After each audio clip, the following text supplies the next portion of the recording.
böyük fəxarət və qürur hissi ilə bəyan edirəm ki, Şuşa şəhəri işğaldan azad edildi. 5 il əvvəl Astaranın ucqarında yerləşən Əzərut kəndində Teymurovlar ailəsi Şuşanın azad olunması xəbərinin sevincini yaşayırlar. 5 il sonra da bugün sevinc içindədirlər.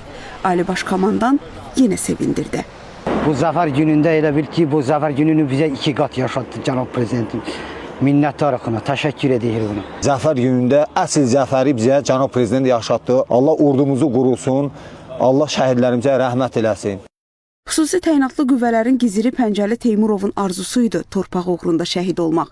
Özü də ən xoş günündə, toyunda gətirmişdi bu istəyini dilə. Gerçəyə çevrildi. Aprel döyüşlərində şəhadətə ucaldı və adını tarixə milli qəhrəman kimi yazdırdı.